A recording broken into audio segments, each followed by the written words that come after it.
Got it. Don't worry about it, Harold. You can stop typing. Hi, and welcome to the Baer Workshop. My name is Baer. I was muted and didn't notice I had not unmuted myself. Uh, First and foremost, thank you to Harold for hosting. Thank you to Atrius Monk for the follow and the sub using Twitch Prime. If you're currently a subscriber of the Build-A-Bear, throw a bear cave or a Lego emote in there. Also, that's a good way to let me know you're here, folks that are watching. Um, Dude Wants His Rug is here. Hello, Dude Wants His Rug. Reminder, you can link your Amazon account with Twitch. Gives you a bunch of rewards that are cool. And also allows you to get a quote-unquote free, because you pay for Twitch, pay for Amazon Prime, coin that you can use instead of using cash money to support a streamer like me. Um, we're going to do some building tonight. It's going to be very fun. We're going to wait a few minutes, see if anybody else wants to join us. I'm happy to have you here on a Saturday evening.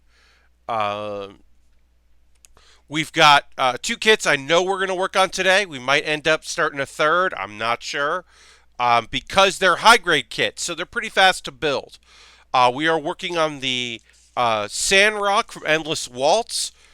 So it's the Sandrock Custom from Endless Waltz right here. This is a 1998 kit.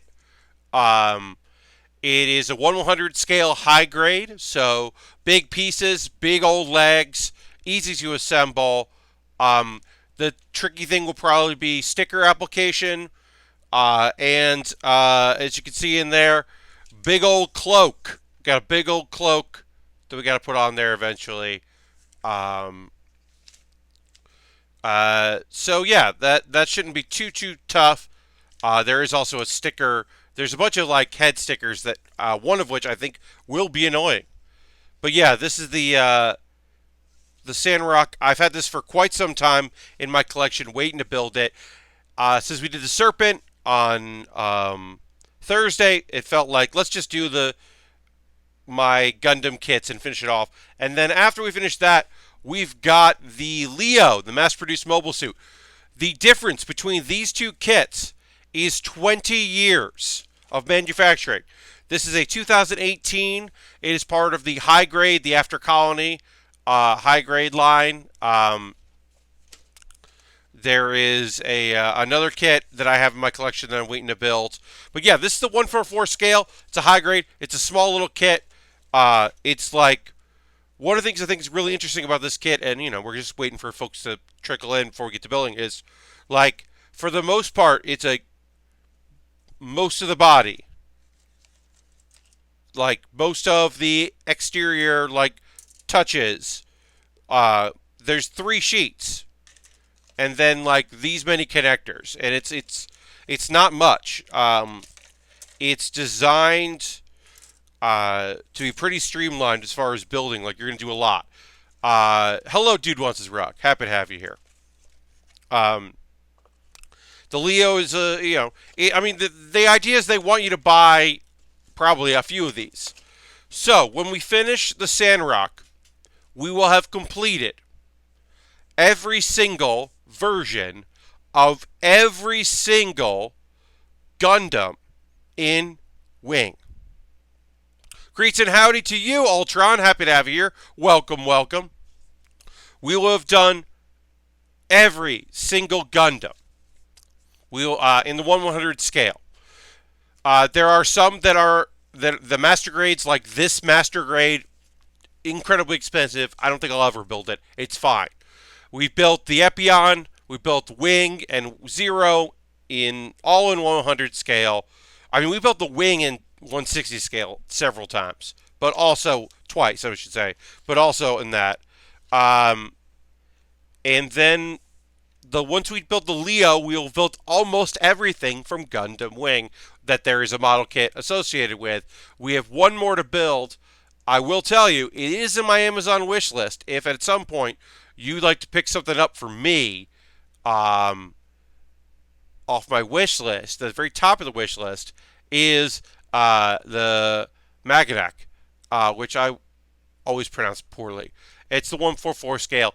It's the last Gundam thing I haven't built yet. It also comes with a tomahawk. So, like, I want to build that at some point. It's got a tomahawk. That's fun. I mean, it's an axe. They call it a tomahawk. It's an axe. Let's be real. It's just an axe. Um, but yeah. Hey, whoever renewed their subscription, feel free to post the thing there. Let people know. I love seeing that. No worries on that. Um, yeah, this kit, like I said, it's a high grade. It's got 2 sticker sheets. It's got your body stickers here, your head, your shoulder pieces. It's shiny. I apologize for the shininess. Lots of white there, very shiny. And then you've got your stickers that they're two things. One, they are meant to be just like, a design. And two, they are part of this to help reinforce the cloth for our cloak. The holes there because there's like a bend at least on one side.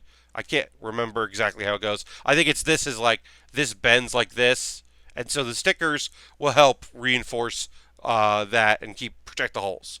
So the stickers are actually important, and even if I wasn't trying to do more sticker work, I would have to do it for the Sandrock. I'm excited to build this. I like the colors of this version of the Sandrock. The Master Grade has, I think, better weapons. Um, the Shortle blades, I think, are better in the Master Grade than this version, this high grade, because these are like clearish gray, um, and there's this weird heated red neon color in the high grade. But this one has a cape or cloak, and that's cool. I'm gonna drink a sip of water here. I'm trying to stay hydrated if I can.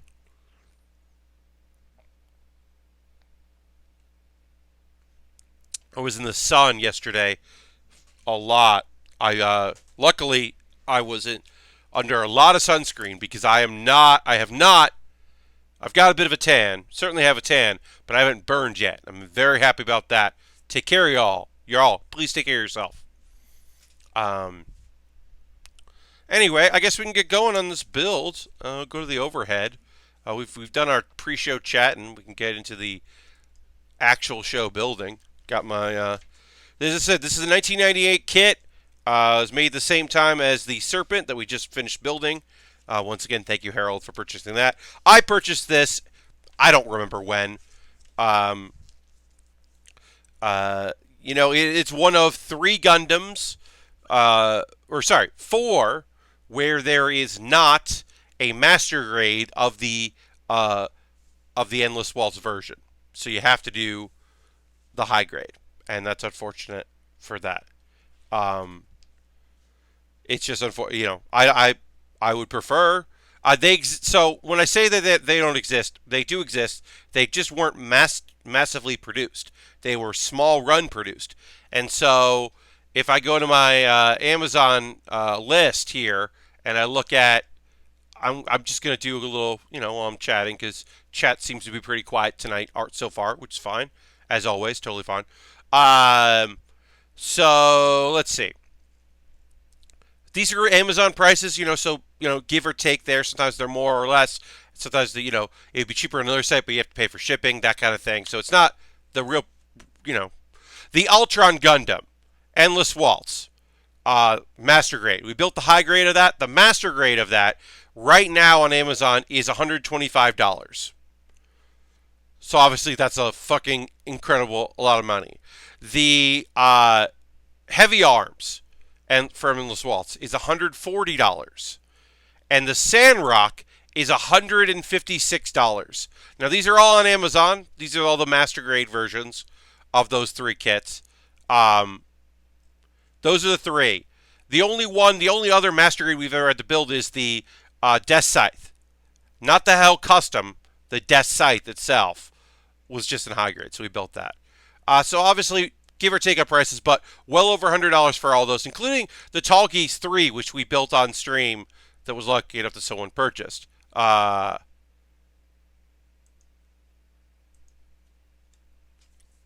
only burn and peel like a snake, says Ultron. Well, Ultron, The real thing is that when you put on sunscreen, your sweat removes it, and then you burn. The one thing, one, and then two. Sometimes you're burning. You're like, I wasn't in the sun, but you were in the sun. You were shaded in one spot, and it felt okay. But still got reflective a lot of sunlight off of surfaces that you were on. People were like, "Oh, I was underneath an awning on a roof, so it's okay." Nope, because the roof was reflecting that sunlight right on you and burning your butt. Not your butt, but burning you. Uh, Believe me, I also used to be the kind of guy that was just like, well, I burn and then it'll fade into a suntan and it'll be fine. But I try not to do that anymore. I try to really take care of myself as far as just honestly, like, it's one of the only things I actually take care of myself about is my skin. Yes, Holiday World looks like a fun water park, but all the sunscreen does not matter when the water just washes it all off. Indeed. Yes, Holiday Park, yeah, theme park stuff water parks, I should say, um, will definitely cause you some serious discomfort as far as suddenly the sun is just beating down on you. Ugh, not fun. I haven't been to a water park in a long ass time. I'll say that. So our feet here, our feet up to our legs, these are symmetrical, so we can build them at the same time, uh, the left and right. So I will be moving those there. Yeah, I haven't been to a water park in quite some time. I haven't been to the pool in a long time. I've been to the beach, you know what? The last time I was in a pool was an indoor pool, and it was some convention. I was staying at a hotel that had a pool. Oh, San Diego Comic Con. Last time the first time I went there, I managed to get a little bit of time in the pool. Not much. I didn't really have a lot of time, a lot of free time, but I managed to get some time in the pool, and that was nice. And when I used to first start going to PAX East, I would stay at hotel. There's a couple of hotels near the convention center that weren't outrageously overpriced, which now are because they know they can get you. Um, so I used to stay at a hotel that had a pool there that was like walking distance to the convention center, and it was great because I would usually pick a day where I would be late to do stuff and instead go and get a swim in. It just feels good. When I am packing and I have room, if I'm packing like a big suitcase that I'm putting on the plane and I have like some spare room, I pack I'll occasionally I'll just pack well, I don't know, maybe like a swimsuit because you never know. Although I've been doing Airbnbs now a lot lately, and I've never stayed in an Airbnb that had a pool or like a hot tub or anything like that. Um, I'm sure they exist. I just never stayed at one that does. Okay, this is wrong. Yep, this is wrong. Okay, put the wrong one on. Uh, I'm not favored by the Daystar, but gosh, swimming is fun. Indeed, Ultron. Yeah. Um, I was supposed to go on a beach trip a couple weeks ago that the weather looked real bad, and so plans fell through, and I'm still annoyed about that. Is this the Sandrock? This is indeed. This is the Endless Waltz custom 1/100 scale high grade.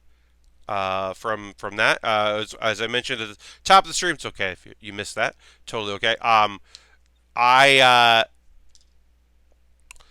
the master grade of this is incredibly expensive because it's pretty rare because they didn't make that many of them.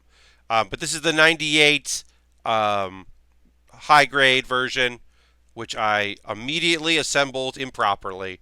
This is like This is step two of part one, basically. That I'm just like, oh yeah, this is the right piece. It's not the right piece. All right. Okay. So we'll figure out what I did wrong here in just a moment. But yeah, this is the old Sandrock. Folks that have been watching the streams for a while know that this is my least favorite of the Gundams. The the wing Gundams. I do like the cloak that does push it up. So this version I think is pretty good. Uh, Pat, how are you with stepping in water that you can't see the bottom of? Totally cool, Ultron. I have no issues with swimming in the ocean, you know, or a very deep pool. Yeah, the murky ocean has never ever bothered me. I know that it is a bothersome thing for some people. I am not one of those people. A lake that's like, a natural lake that is kind of murky and kind of gross at the bottom because they haven't dredged it because that's a whole fucking thing. No problem. I always think I'm going to step on a crab or seaweed. I've never. I mean, sharp rocks here and there. I definitely once at Block Island. So Block Island is this tiny little island. It's in Long Island Sound or New London Sound. I can't remember, but it's this tiny little island. And I didn't go swimming, but we were on there, and then there was like there was like a snapping turtle that just was like there, and people were like, "What? Why is a snapping turtle here? What the fuck?" And that I didn't step on it, but I get kind of near it. And I guess I don't care about seaweed showing up and bumming me out. So, yeah. Yeah, I've never had an issue with that. I've got to get a beach trip together because it's been, we're already in July now. And unfortunately, I have more free time than ever. Ugh, sucks. The place that I've been working part time at, my only consistent job at this point, because I have, I've had a few things here and there, contract work that's popped up that's been great, but I haven't had any consistent work except for this part time gig at a theater. They're going dark tomorrow, and they will stay dark tomorrow. They will stay dark, so they're closed tomorrow. And the next time they're open again, so far, is the 21st. So 2 weeks. I am going to lose 1, 2, 3, 4 shifts. I am out 4 shifts, which is a big bummer. Originally, I thought it was going to be 3, and now it's 4. And that sucks. Because unrelated, they're closed this Sunday because they had trouble booking performers because it's July 4th weekend, and Sunday is sometimes a hard day to book performers for shows. They had like a cancellation, and it was just like, they were like, we'll just go dark a day early. It's a shame. So I have more free time. So I'm like, the fact that I now have like Friday nights free, I have 2 Friday nights free, which I'm not looking forward to. I'd rather be working those Friday nights. I'm like, oh, well, if I have Friday nights free, maybe I can get a Friday trip out of some of my friends. Get them to go to the beach. Because the thing is, people want to go to the beach, which is fun, and I'm looking forward to it. But they want to go on Saturday. And, obviously I would get back in time for shenanigans, like streaming. But I would still be, like, at the beach all day, and then just tired as heck. And I don't want to be tired when I'm streaming. I want to be like awake and, I don't like it when I start yawning. Like, it's natural, it's human. I'm not gonna, hold in my yawns, but I like to be present when I'm doing these streams. And sunburnt and tired is not necessarily the best thing. So I'm trying to like convince some friends that like, hey, let's go. What about if you took a Friday off? Long weekend and we just go to the beach. The beach is overrated, says Harold, the guy that lives in Florida. After the beach should be a nap time, not stream time. So, indeed, also, that's what I'm talking about.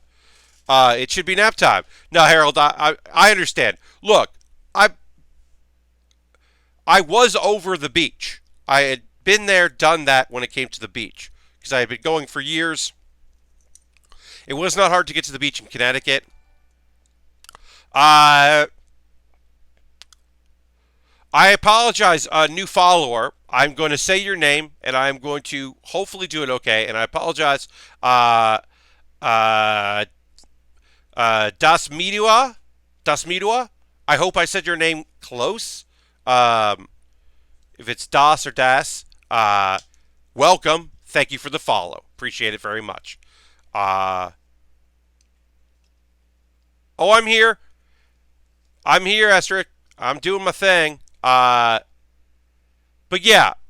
So the real thing is, East Coast beaches are are not great. That's the real thing. Like, yes, southern beaches are certainly better than northern beaches, even like, like weather dependent, obviously, but like any beach I've been to on the West Coast has been incredible compared to like decent enough beaches on the East Coast. So, uh, the few beaches I went to in California were far superior to every beach I've ever been to on the East Coast.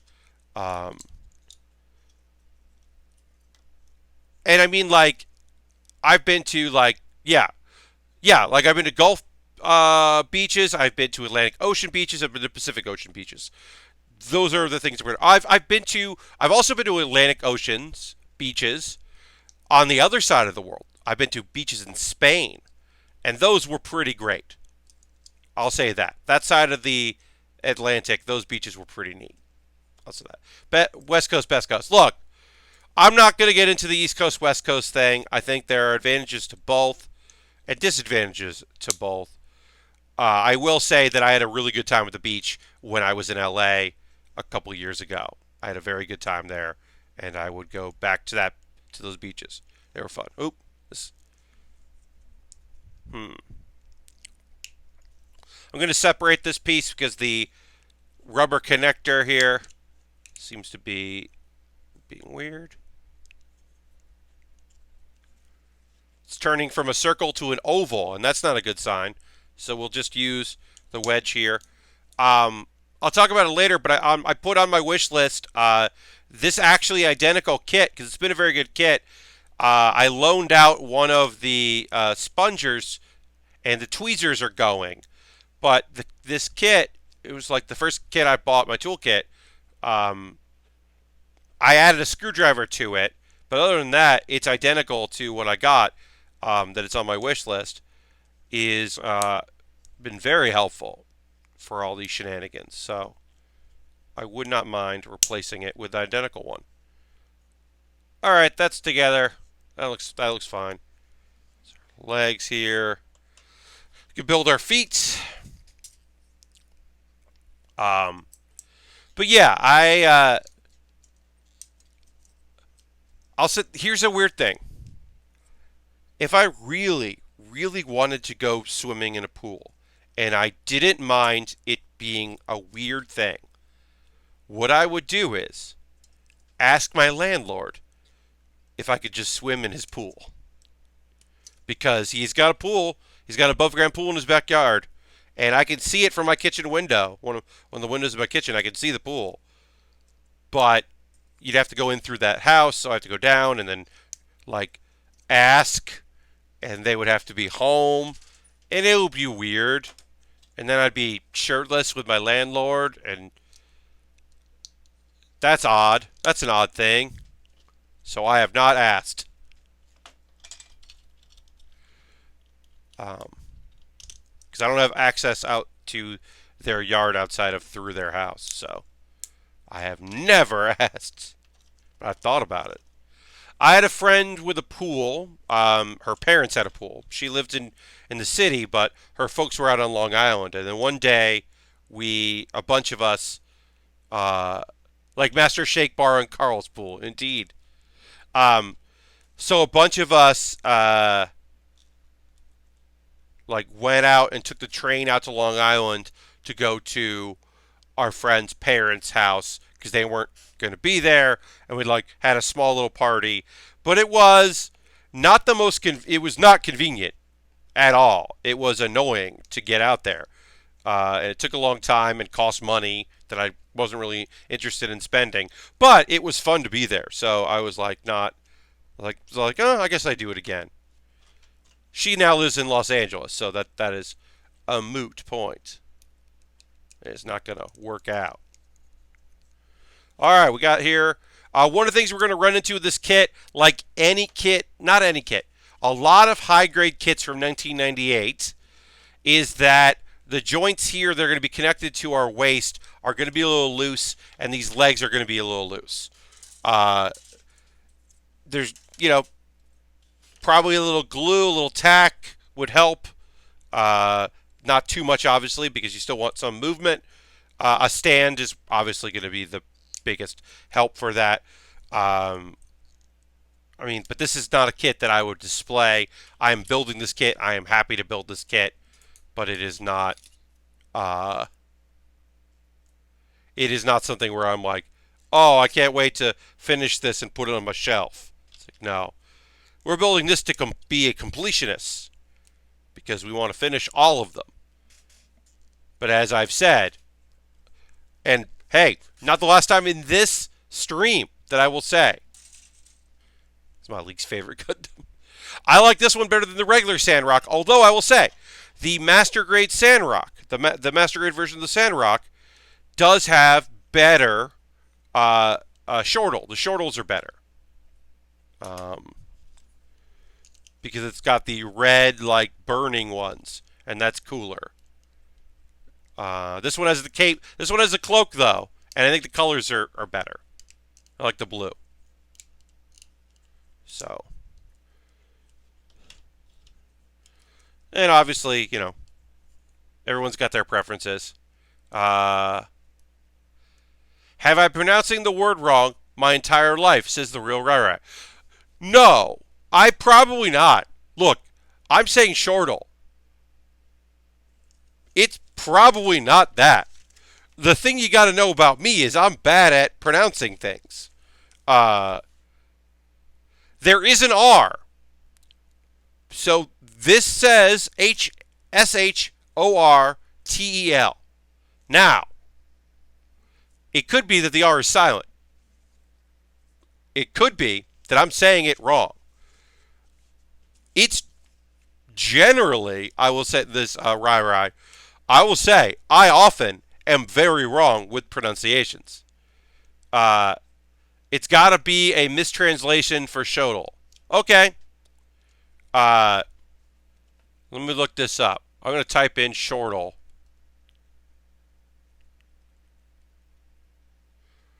When I type in Shortel, pardon me, sorry about that. It says, it is giving me Shortel, which is a telecommunication company. So when I look up Shortel, history's deadliest weapon. Okay. I am now looking at the Wikipedia. It is a curved sword originating in Ethiopia.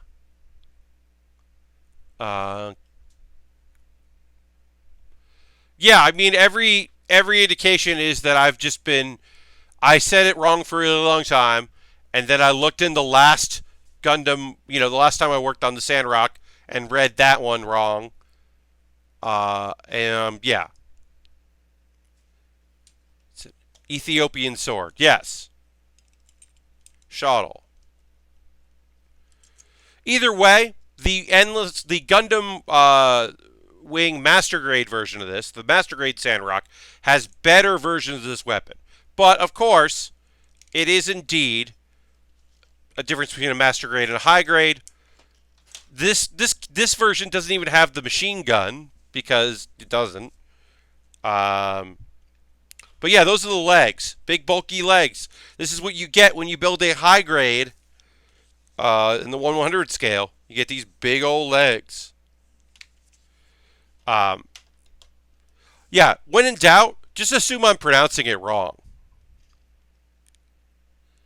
I had a person in D&D that always pronounced scimitar schematar. Yep. Sometimes you just learn a thing wrong, and sometimes someone pronounced it, and that's the way you heard it. Or like me, you never were sure how to say it. And I was like, no, this is Ultron. Yeah, I mean, look, this will not be the last time that I am just thoroughly wrong when it comes to the pronunciation of words. I try my fucking best, but never been great at it. The thing that I do my damnedest about, more than anything else in this world, is I'm gonna try my fucking best to say your name right. Uh, and most of that is pride as a person that works lights and sound for theater. I want to, like if you're the host of a show, I'm saying your name right, um,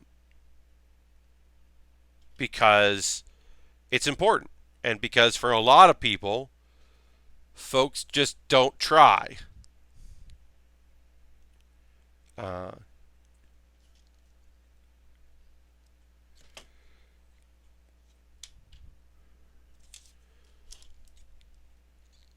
I always felt bad when people like, because sometimes folks have nicknames, and you're like, is that your nickname, or is that the name that somebody decided they were going to start calling you because your name is tough and it's stuck, which is a fucking bummer. It's a bummer of a thing. Because that sucks. And I never want to be there. But sometimes I just learn words wrong. Just learn the pronunciation of words wrong, and I'm just going to fuck it up. But names, I try my damnedest to nail. Even if you get it wrong, people are usually happy that you tried and tell when you did. Yeah, I mean, that's the thing. Because, like, hey, I know I'm talking to a telemarketer if I answer my phone and someone asks for Mr. Baer. Someone on the phone is like, can I speak with Patrick Baer? They are pronouncing my name wrong. And that's okay. But I do know that they are not actually, like, they are looking for me, but I do not want to talk to them. And it's helpful to know that. But, yeah.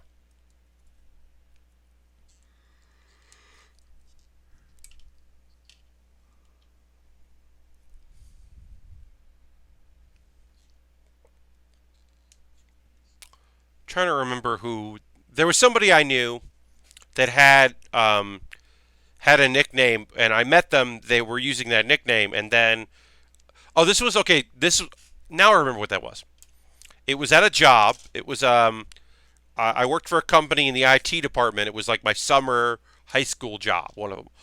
Uh, Dude wants to direct says all my nicknames never stuck, but that's okay. Yeah, sometimes they don't.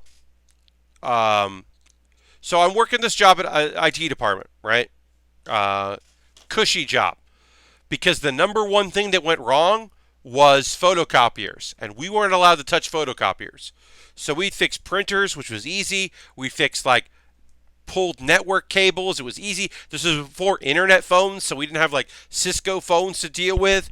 We just had to do like, like I think like two people in the company worked for home or telecommuted like a couple days a week. So it was like that wasn't a thing you had to worry about. It was one of the most, one of the easiest like jobs I've ever had, and it was great. Um, but there was a guy in my department whose name I was introduced to him as Lucky, and I knew him as Lucky, and that's all I knew. Like I was just like, okay, that's this dude's name, and then eventually I found out it was his nickname, and I was like, okay, it's this guy's nickname. Uh, and then I found out that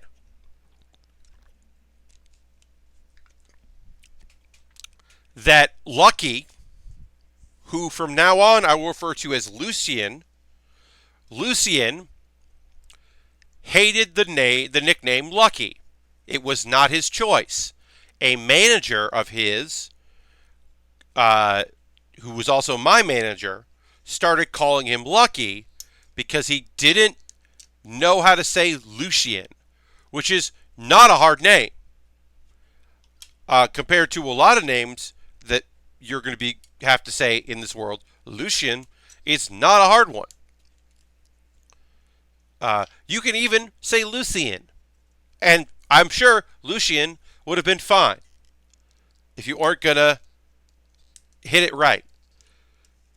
So when that manager switched apartments, Lucien was like, hey, I would love to not be Lucien anymore. I'd much rather, I want to be Lucien and not Lucky. I don't like that nickname. It wasn't given to me. Uh, and we were like, I'd like to say that we were all just like, you got it, man, no problem. We totally understand where you're coming from, and it makes total sense, and we're going to do this immediately. But we weren't immediately cool. We eventually were cool, but I think a few people were like, that's not the name, like, but, because we didn't understand that, like, it wasn't like, oh, because it wasn't a thing almost fell on him, it didn't, or he won the lottery. Uh, well, Asmo, first of all, hi, Asmo. I'd go with the Lucid Lucky, to be honest, but I get its nickname you didn't choose. Yeah. Because the real thing was, for Lucien, it wasn't that he was given a nickname because he was lucky or unlucky, which is the difference between, how those things work out. Sometimes they're ironic and sometimes they're accurate. He was given the nickname Lucky because his manager, who was my manager as well, didn't want to say his name or couldn't say his name or couldn't, quote unquote, couldn't say his name. So Lucky was easier. And that shit sucked. I remember that being really annoying and bad. I have been at almost every job Pat Baer. I have worked at places where I am the only Pat, where there's no Patricks. But I am still been Pat Baer. Almost everywhere. I remember working a job and I was Pat for like 9 months at this job. Part-time work. Happy to do it. Had a good time there. I was just Pat and it was fine and whatever and I didn't think anything about it. And then a friend of mine came to see me at work. They were there for another reason and saw me and whatever and was just like, oh, hey, Pat Baer. And one of the waitresses at this job, it was like an events place. It was a place like company picnics, family reunions, that kind of thing. A girl that was working there was like, did he call you Pat Baer? Like Pat Baer? Like one syllable? And I was like, yeah, a lot of people call me Pat Baer. And she was like, oh, yeah, you're Pat Baer. And so she just started calling me Pat Baer, and then everyone else started calling me Pat Baer. And it just became the name I had at work. And it's like, independently, everywhere I've gone, I think it's just become my name. And part of that, like, now is that I brand myself Pat Baer. So, like, it is how people know me. But Rai says, I've never worked at a place that didn't have someone already had one of my names. That's a bummer. Yeah, I mean, a lot of times I worked at a lot of smaller businesses, so that is pretty helpful. Patrick isn't the most common name in the world, but it's pretty common. But it's not like, Chris. If my name was Chris Baer, then I would at this point have worked at a bunch of places where I was one of many Chris's. But yeah, that was such a weird thing because it went from being like because people were just immediately like, yeah, I should call you that. That's your name now. Asmo says I'm one of 3 Matts, and one Mathian who works on our client team. To make it even more fun, 2 of them also share the same last initial. We're very particular about names. Indeed, Asmo, you should be. Like, the mistaken emails alone. Just, always rough. That can be rough. But yeah, I could see there being a lot of Matts at a company. And that being a problem when you start scaling up how many people work at the place. All right. All right, we've built our shoulders here. We've got some side armor here and on the shoulder pieces. We're going to be adding stickers to this. We're going to be adding a lot of stickers because this is a high grade. So a lot of our detail is sticker oriented. But we will get there when we get there because we still have to build the arms here. So we're going to keep moving on the arms. But yeah, I mean, like, I don't know. I've been lucky. I've rarely worked. I worked with a Patrick, but he was a Patrick pretty recently, and he was always a Patrick. And then one guy called him Pat, like one of our interns called him Pat and called me Pat, and it was a thing where I was like, yeah, but he's Patrick. Like, no. You have to be close to do that. Like, you don't. What are you talking about? Like, there's one of those things where I'm like, I've been working here for years, and I'm Pat or Pat Baer. Like, you don't. Like, no, that's not how this works. Like, especially if the guy has told you his name is Patrick. Like, there might not be any reason for it. He might just always have been Patrick. You know, like, I don't know, name stuff is name stuff. Some people are very particular about it. Some people do not give a shit. My friend Guy, I know he has a nickname. So when we became friendlier, because we were like internet friendly, I should say. We were internet friendly for quite some time. And then we became like real world friendly. And I was like, do you prefer Guy or Yug? And he was like, either's fine. And I was like, that's not the answer I wanted. I wanted, call me Guy or call me Yug. Not either. I call him Guy. Because it's his name. And maybe someday I'll also call him Yug. And maybe I'll intertwine them. But I was just like, which do you prefer? I'm being nice. And he was like, I don't give a shit. And I was like, oh, fuck. All right. Or that just puts the onus back on me. And I guess he doesn't care. But, you know. I don't know. It also is part of the fact that it's Australian. And I don't know what Yug means. Like, so Yug could be like, because that was the thing. I was like, I don't know if that's like a fun nickname or like a shitty nickname that you're just like used to. But like someone else would be like, they call you Yug. Well, they're not your real friends. You know, it's like, I don't know. God damn it, Ultron. I didn't. Yes. Yug is Guy backwards, and I didn't think of that until just now. Fuck. His nickname is his name backwards. Thank you, Ultron. I now understand why. I don't understand why. Makes sense, an internet thing. Yes. Phoenix down. Yes. Hello. But yes, also Phoenix down. Yes. I did not understand. I certainly didn't understand Phoenix down for quite some time. That I was like, oh, Phoenix feathers. Oh, down feathers. Oh, you're down. Oh, that works on so many levels and is very good. But yes, Ultron, you've solved the mystery that I was not necessarily trying to solve, but also do appreciate being able to be like, oh, okay. Yug is Guy backwards. Got it. Harold says, I never cared for Harry. Yeah, Harold, I mean, you introduce yourself you present yourself in the internet as Harold. That's your name. I would not even think to call you Harry. If you did say, oh, you know, my close friends call me Harry. Like, you can call me Harry. Like, oh, okay, but that's not.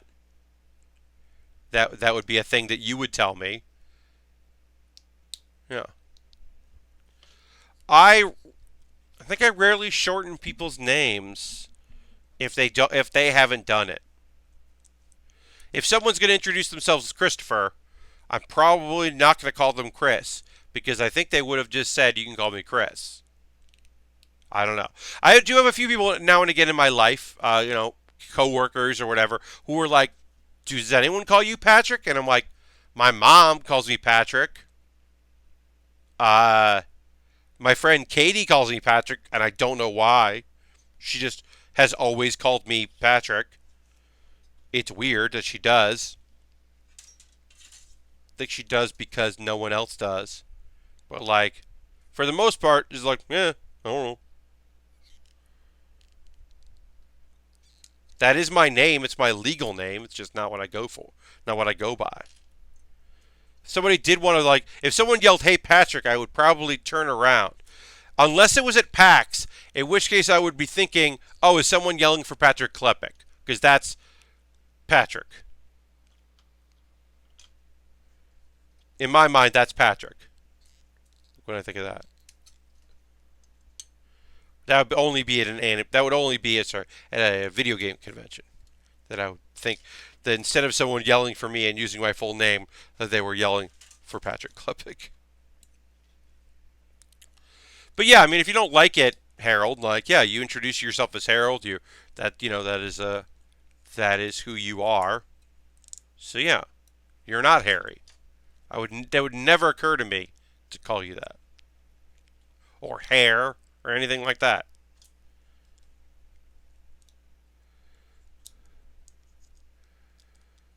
My friend Felix once said, "I like it when people call me Fee," because Felix wasn't always Felix and was experimenting with nicknames. So I realized, okay, I can call my friend Felix Fee. And Felix does not mind that. And that sounds cool. And also, Fee is a pretty cool nickname. So yeah. Case closed. Easy, easy. Let's do it. Alright, so now we have stickers. We're going to start with the easiest ones, then we're going to do the annoying ones.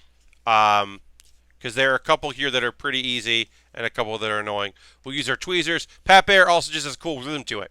Yes, Asmo. I mean, that's one of the reasons why I think I've been Pat Baer for so much of my life is because people like saying Pat Baer. Because it has a good rhythm and a good flow to it. So I do think that has been the case for a lot of my life. All right, so you can see here, this sticker just is a straight shot sticker. It's basically the color of my table, a little darker. But there is a bend here. So we're going to line up the sticker, and we are going to, we're actually going to line it up on the other side and go from this side.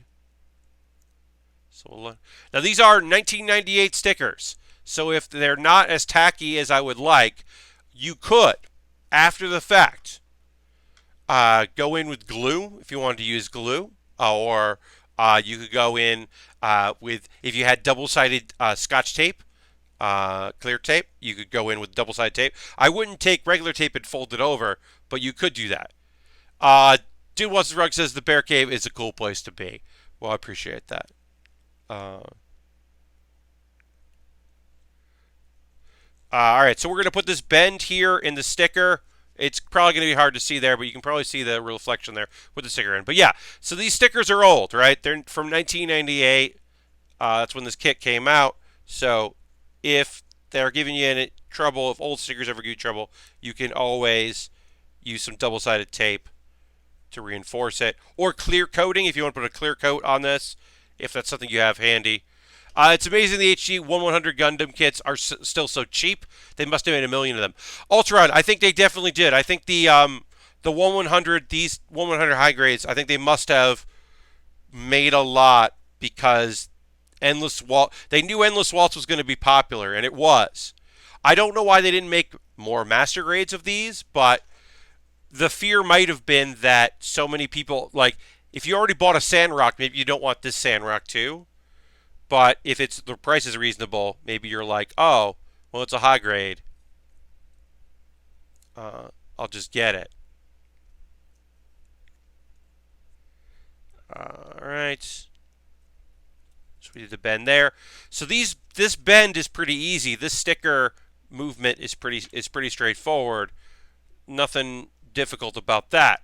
We will run into some trouble with our next sticker, which is we are now going to apply stickers here that have bends in them. They're meant to go around corners and kind of interconnect a little bit, which is frustrating. Sir Patrick of the Bear Cave. This is dirty. I'll take it. I'll take a sir. Pat Bear Esquire. All right, so I don't know which one is going to be the easier sticker to do, so we will just take one and do it. I'm going off of trying to match the insignias. We have to do front and back on both sides. So,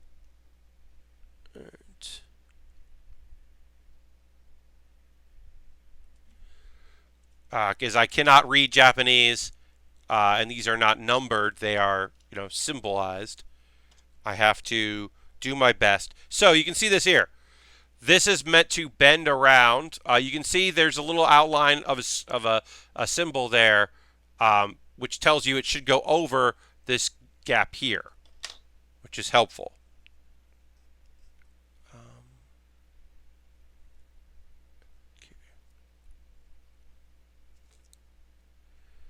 And as always, if I screw up, I screw up, and I'm not worried about it. Also, a thing you could take into account here is that this whole piece, both these arms here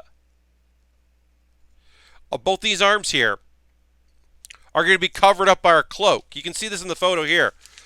You can see the stickers we're putting on are right there, right? But if you look down there, this is the blue armor that goes over the cloak. So the stickers we're putting on now are as completionists, but they will be covered up by the cloak anyway. So it's okay. What if a future League of Heels was Ren Fair themed? I mean, that's certainly a possibility. I don't mind doing a medieval times League of Heels show. Could be pretty fun. I have some League of Heels announcements next week as we get ready for PAX West. Got some stuff to kind of announce, but I'm waiting on a few things to come in before I start making announcements. All right, so we kind of line up here. You can see there's like cuts in this where it bends, and we're just taking our time. Here we go. You can see me. I'm just taking my time with it. I'm using my tweezers to kind of push it down where the bends need to be. I think on the other side I will go from the bottom up instead of where I started, because I think that was the better way to go. But this is just one of 4, so it's okay. Real Ryra, I just cheered. Thanks for the fun stream. I got to get to work. Well, have a great time at work, Real Ryra. I was happy to have you here. Thank you very much for the bits, for the cheer. You're at the top of the leaderboard for July already. Thank you very much for that. I appreciate it. Bits and coins or bits and cheer, always appreciated. Thank you very much. And thanks for hanging out. It's fun to have folks that we don't often see in streams. All right, so we did that side, and then we got to do the inverse of it, and we'll start from the bottom, and that is the one, this one.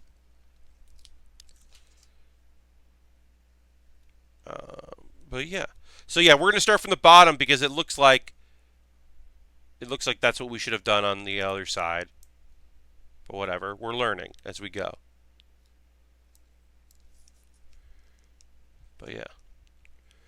So these stickers are instead of doing like, here's this half and here's the other half, what they did was they just did a sticker, and then they want you to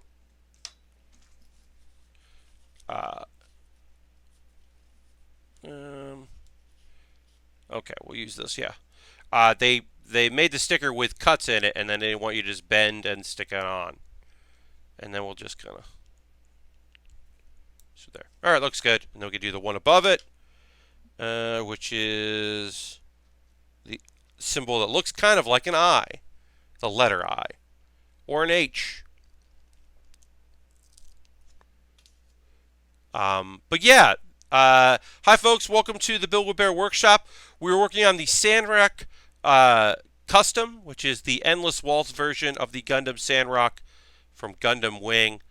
This is the 1/100 high grade from 1998.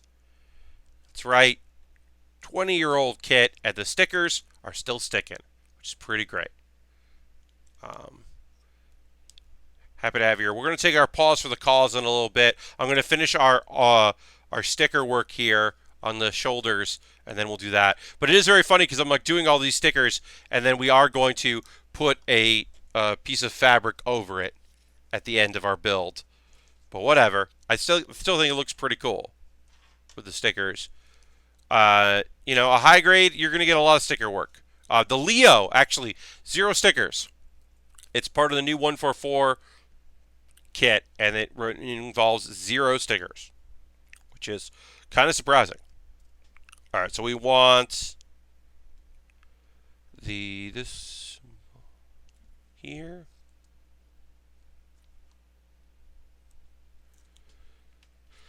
All right, so we'll do this bottom sticker here.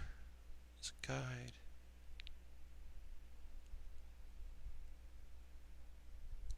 All right. Then bend them over. Bend it.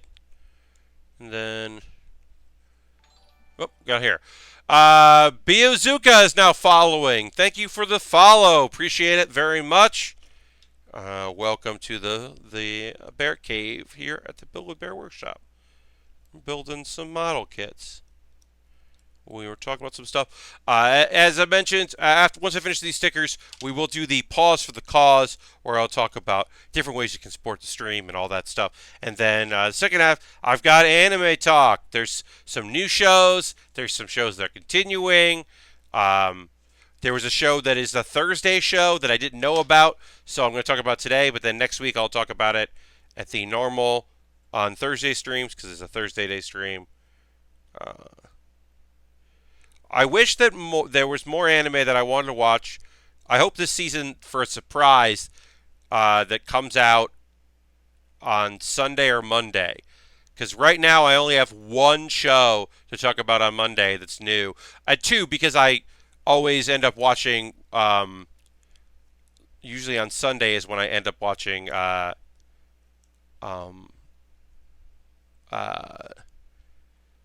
One Piece. So I can usually talk about that on Monday, but it is odd that I just don't. There used to be like a couple things that would come out on Monday. Only have 4 shows from last season. Yeah, I had a few. I mean, I definitely ended up sticking with most of the shows. One of the shows that I passed on that is continuing, so I might pick it up because it actually it got apparently very good. It started off, I thought it was all right, but apparently Demon Slayer is just getting cooler and cooler. And so I've been thinking about going back to that because I did like it. I just didn't love it. And I ended up behind schedule on it. So I might check that out. But I had quite a few last season to watch. And also, it is a enjoyment. I do enjoy watching anime and watching shows, but also part of it is the fact that I talk about those here on stream. So like a show like that I talked about on Thursday, if it was for my daughter, I'd even face a demon lord. That show, I have heard, gets fucking bad and gets kind of weird and isn't great eventually. The manga takes a turn. The manga takes a Usagi Drop style turn, is what I've been told. For those that know the manga, Usagi Drop, and how, thank God, they stopped making the anime after its twist. Apparently it has a similar twist in the show. But the anime seems pretty good. Was watching One Punch on Hulu and Wise Man's Grandson on Verve. Yeah. Wise Man's Grandchild turned out to be pretty good. I thought it was going to be heavier because the 3rd episode was, involved a murder. So I thought it was going to be a heavier show, even though the opening song was for like a goofy, wacky comedy. It ended up being a little bit between. Asterisk says, oof. Yes, so maybe you know the Yusugi drop manga reveal later of that, which is not great. So we'll see if apparently a similar thing happens in the end of the manga of the full title is If It's For My Daughter, I'd Even Defeat a Demon Lord, which is one of the longest names of a show I will be watching this season. The longest name for a show I'll be watching this season is, of course, Is It Wrong to Try to Pick Up Girls in a Dungeon 2? The Sacred Beast first episode was a dump. Yeah, I'm gonna watch it mainly because it comes out on Monday and I need a Monday anime.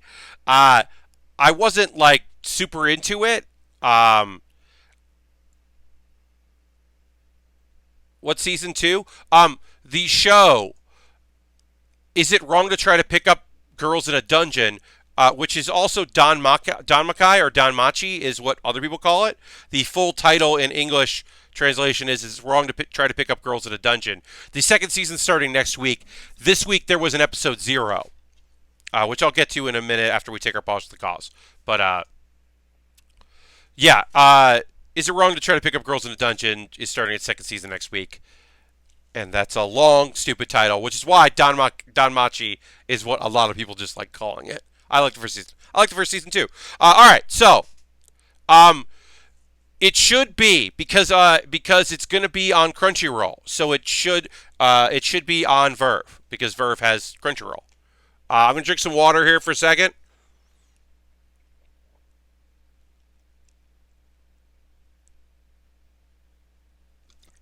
Apparently, I needed to drink some water. Goddamn. Maybe now's a great time for y'all to get hydrated. So, I will take my pause for the cause. I will talk about what's coming up, ways you can support the channel if you'd like to. It'll only take a couple minutes, and then we'll get back into building. So please bear with me as I go through this stuff. First and foremost, thank you very much for watching the stream. Consider becoming a follower. You can do that by, just click the follow button. Follow me here. Consider becoming a subscriber if you haven't already. That's very helpful to me. You can use your coin if you have Amazon Prime. You link it to your Twitch. You get Twitch Prime. You should get Twitch Prime if you have Amazon Prime anyway. It's helpful. So consider doing that. That's one way. If you're currently a subscriber, you can throw the Bear Cave or the Lego or the Scythe emote. The Scythe emote is for Tier 2 and Tier 3 subscribers. The other emotes are for Tier 1 subscribers. The Bear Cave and the Lego. All done by Zandra. Zandra. I also have a Patreon. You could join my Patreon if you'd like to do that. I get a different cut than I do on Twitch. There's pros and cons to both. Consider doing that. If you already do a bunch of Patreon stuff, you can do that. And you get videos early of stuff that I make, and it's a good way to keep up with what's going on with me. I have a wish list. Neither of these kits was bought off my wish list. I bought both the kits I'm going to be working on next. This one and the next one, the Leo. I bought myself, but my wish list has a bunch of cool shit on there, including the very last kit from Gundam that I need to build. At the very bottom of my wish list is some tools. If that's something you want to buy, you could do that. A replacement kit for the toolkit I have here. An upgrade to a better snipper clip. The spruce cutter for model kits. Thick nipper is what it calls there. Snipper clips. Because these are... I'd like to have these to be emergency instead of my main. That's what I'll say. Eventually, I'll just do it. But if, people like to support the channel, buying kits is always a great way to do that. There's a lot of kits on the list there. Model kits and Lego sets, and, always appreciate that. None of it's necessary, but it's always appreciated. I also have a coffee. If you just want to give me a little tip jar, that's a great way to support the stream. Hi, Lashbrook. Yeah, thanks for throwing up the emotes. Yeah, that's just another way to support if that's something you'd like to do. I have a Discord. Everyone is welcome to join Discord. You don't have to be a subscriber. You don't have to be a patron. You don't have to do anything. You can just jump in there if you want. I post photos at the end of every stream. Hi, Hello from Dallas. The G1 was awesome. That's awesome. Yeah, people throwing the emotes there. I appreciate that. I'm glad you had a great time with the G1, Lashbrook. That rules. Happy you had fun. Um, yeah, those are the things I've worked on. Oh, background to characters. I do a weekly series every Wednesday. I put a new episode up of a show called Background to Characters. It's an excuse to improvise some comedy. I use my green screen, which I have on now, and just kind of make up something. You're not interrupting at all, Lashbrook. I'm just going through my ad break. You know, it's the hour, an hour in. I always do my ad read. Pause for the cause, as they said in radio. I don't know if they still say it in radio. Um, yeah, there's stuff on my, all that stuff. I will say this. This house has been shaking all day, and not for good reasons. Glad to retreat to the cave. Well, happy to have you here. Uh, I'm glad we can be a place for you to come hang out. Sorry to hear that you've had some shaking, a whole lot of shaking going on. Um, but hopefully you will be safe here in the Bear Cave. No earthquakes here. Occasional hurricanes, but rare hurricanes and no earthquakes here in the Bear Cave. I'm gonna have a little more. Gonna have a little more water, and we'll get back to working. I will say this. My build reserves are a little low, a little light. The kits I have waiting, I have a good big master grade to build. I've got a Dragon Ball kit that should be pretty easy to build. I've got another 144 scale high grade that'll be a snap. Then I've got a couple small Lego sets. So if you've been like, oh, I've never bought anything off the wish list, or oh, I did like last year. I've been thinking about doing the wish list again. Now will be a great time. None of it is required. None of it is necessary. But it is always appreciated, genuinely appreciated, if you would like to support the stream. One of the best ways you can do it is by buying something off my wish list. And then it gets sent to me, and then it jumps the line, and I'll do it. Thanks so much, everybody who is here hanging out. Appreciate it very much. Happy to have you here in the old Bear Cave, working on the Sandrock high grade. We've already done so much of it in this time. And now it's time to talk about anime fully. I've got 5 shows to talk about. We'll start with the show that is continuing from last season, Fruits Basket. I don't know if it's a double season. I don't know if it's just like an ongoing. I haven't done the proper research about how many episodes of Fruit Basket we're getting, but we got another episode of Fruits Basket. And it's still good. I don't have anything really creative to say about the show. I still really like it. It's still a good drama with some comedy elements to it. There's some more family stuff going on right now with and that's always good for drama. Like the transformations are a little there's less animal transformations these days than I would like, but is Sandrock a Gundam? It's been a while since I've seen Wing. Yes. Sandrock is one of the 5 original Gundam from the series. You can tell because it has the gold, the helm there. The head is very Gundam. It's one of the reasons why I don't love this kit in general, is because it very much feels like too typical of a Gundam for my liking. Some people like the Sandrock, just not my thing. But the Sandrock is indeed one of the 5 Gundams with the Shenlong, the Death Scythe, the Heavy Arms, and the Wing. And then also the Wing Zero is a Gundam because it's the prototype, and also Epion is considered a Gundam. And so there are 6 or 7 Gundams, depending on if you believe that the Epion is a Gundam, or depending on if you believe that the Wing and the Wing Zero are dramatically different enough to be considered 2 different Gundam, which I do believe they are. So I believe there are 7. Epion is my favorite since I loved Castlevania as a kid. I mean, the whip is, look, it's a whip, and then it transforms into a two-headed dragon, and the colors are amazing. Also, I'll say this. I had a maroon car. My first car ever was a Mercury Sable that was maroon. So the Epion has a special place in my heart as another maroon badass kit. Okay, so Fruits Basket, fine, whatever. Other anime I want to talk about. Crunchyroll put up, I don't know if it's on Verve yet or not, but Crunchyroll put up episode 0 of season 2 of Is It Wrong to Try to Pick Up Girls in a Dungeon, which is it's basically like a recap of the show. I don't know why they decided to subtitle it and put it out here, but they did. So if you've never seen it and you want to skip the first season, you could and just watch episode 0. But whatever, I did watch it, so I wanted to at least mention it. Like, I don't have a lot to say about it. I watched it. It was a good recap of a couple things I'd forgotten since the time I rewatched it, like a year ago. I think it's a good show. I think that it is a RPG. It's a role-playing game style, like fantasy adventure series. That there's a dungeon, so it has like some of the tropes and characteristics of a Western RPG.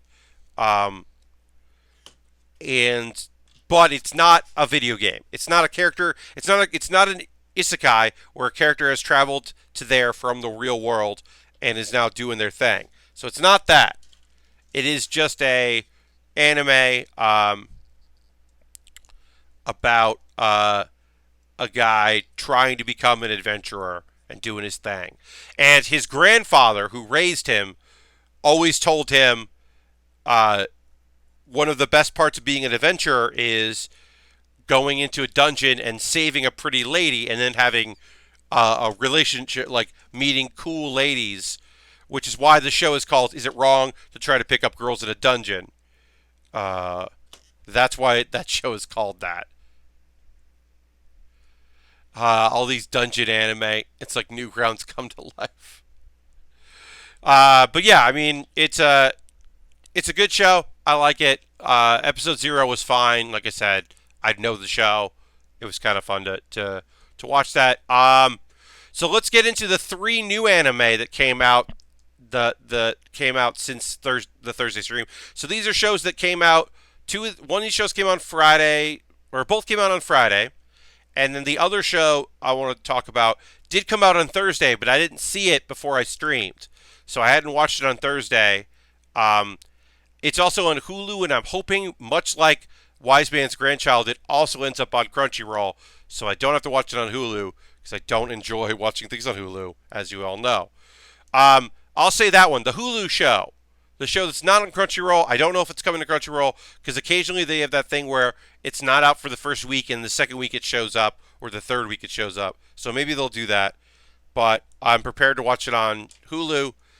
And it is called Demon Lord Retry. It is an isekai.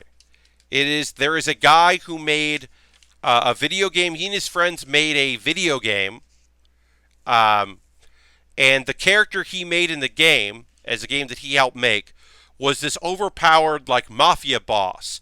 Like, evil-looking mafia boss type character. Well, apparently, and you find this out in the first episode, so I'm not spoiling anything. In Demon Lord Retry, some cultists wanted to summon a demon. And they wanted to summon a demon lord. And instead of summoning the demon lord, they summoned this character from a video game and the guy who created it. And it's enough that the guy's like, did you even want to summon me, or did you want to summon my character? And they're all dead, so he doesn't know. They all sacrificed themselves to summon him. So he's stuck there in the body of the character he created. And some of it is he knows he's in a video game, and there's some stuff of it that's weird about it that he can't control. I do like it because he has this very gruff voice as a character. And he does have a line about, like, if I knew this would happen, I would have read more light novels. And I really appreciate that he is that this isekai is self-aware about isekais, which I think is just a funny touch. And there's a little girl who's like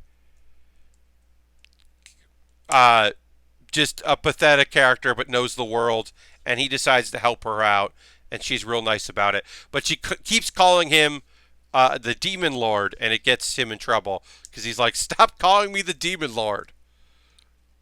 Not a Demon Lord." And then people are like, "Oh fuck, it's the Demon Lord." He's like, "Oh no, that's not my thing."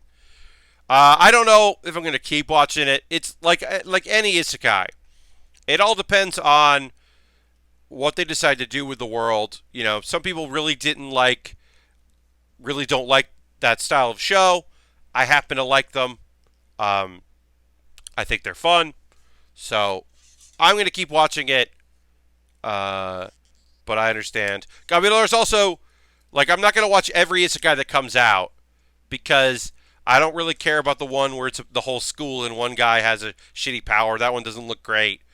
I'm gonna watch Isekai Cheat Magicians that comes out next week, and I'm probably gonna watch the one about the guy who gets summoned to a fantasy world, and also his mom gets summoned as well because that one looks funny, and so I'll probably check that one out too. Because like I said, that one seems pretty funny. Anything like how not to summon a demon lord or overlord. So, Dirty. I believe that Demon Lord Reborn feels a lot like how not to summon a demon lord. Uh, I don't know if it's gonna be as fucking etchy slash creepy as some of the elements of how not to summon a demon lord, because he's aware and he has some control over that, over being in a video game, and also the opening animation maybe really look at really the opening just introduces a bunch of female characters, so he's definitely going to have a harem, and it's like, okay, well, he's got a harem, that's part of the show apparently. uh okay, whatever. But I don't know all the specifics of it. I haven't really watched one, but the one about the mom with the multi-hit attacks sounds interesting. Last week, that does sound fun. I like the idea of like, because the guy knows about light novels, uh, he's very psyched to be in a fantasy world, in a video game fantasy world, and he's actually like feels like he's like bummed that his mom is there and like in his party because he was like, you're cramping my style, mom. Come on.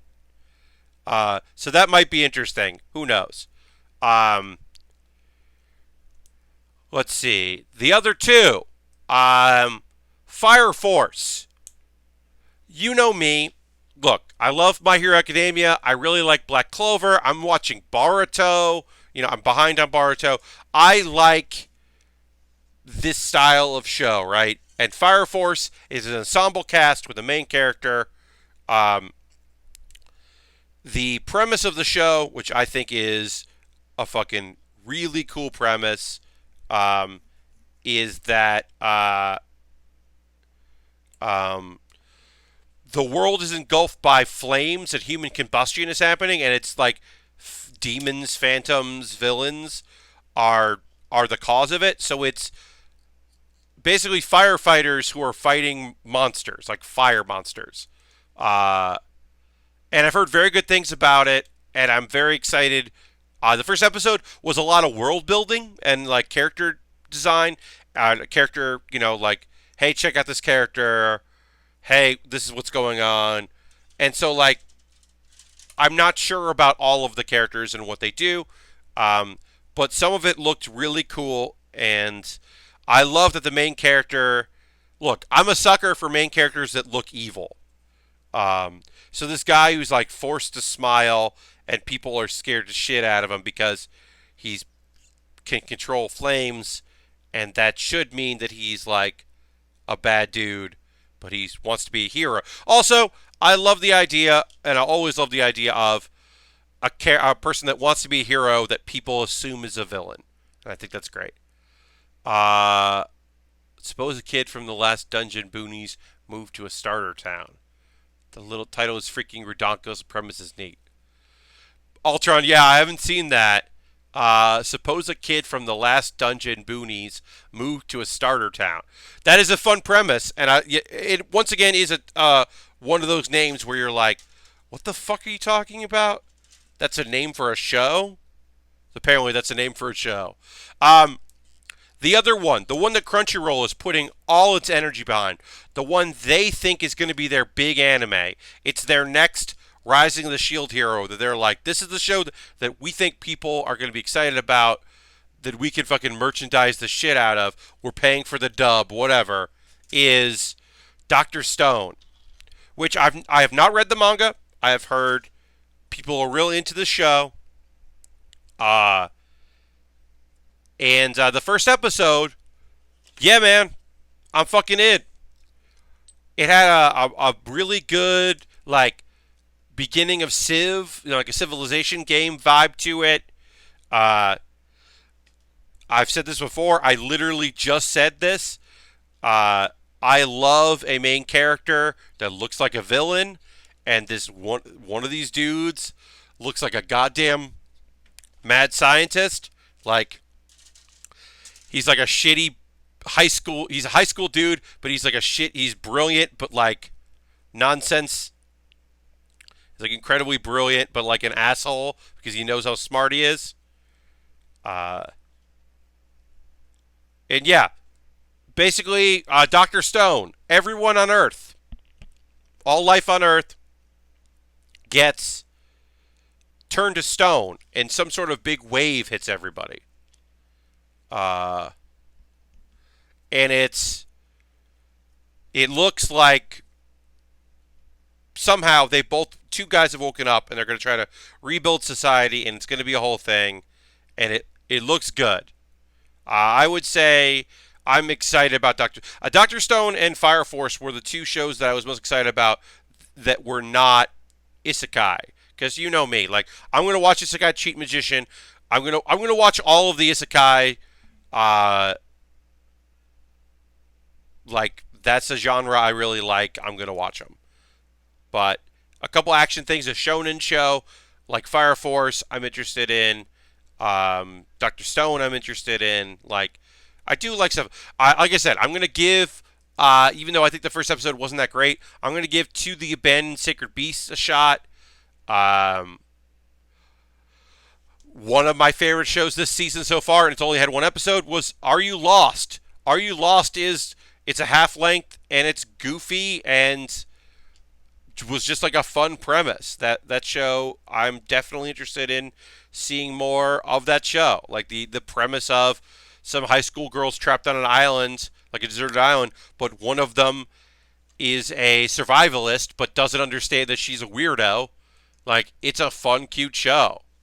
I don't know if anyone in the U.S., because I know Australia has it, like a weird website has, or app has the Dumbbell show. And I don't think I'm going to watch that because I have heard not great things about it. And so I don't think I'm going to watch that, but it looked fun. But it feels very, like, inherently would just bum me out.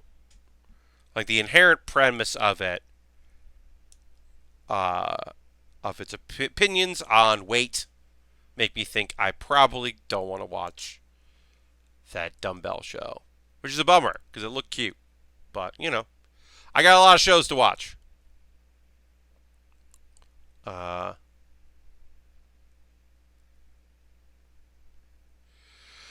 okay. So I'm going to reply to this tweet later. If I consider Tall Geese a Gundam, I'll talk about that now because we just finished anime talk. I just talked about all the shows that are coming out. Someone on Twitter asked me if I oh wait, here.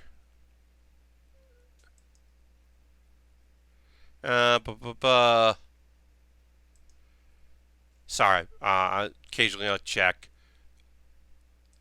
I'm gonna have to go. Do you consider Tall Geese a Gundam? So I'm gonna reply to this person's tweet after the stream is over. But I will say this. The Tall Geese is not a Gundam. Tall Geese is a mobile suit. It's a very powerful, very cool, great mobile suit, including the Tall Geese 3 from Endless Waltz is a fantastic mobile suit. I'm a big fan of that mobile suit. It ain't no Gundam.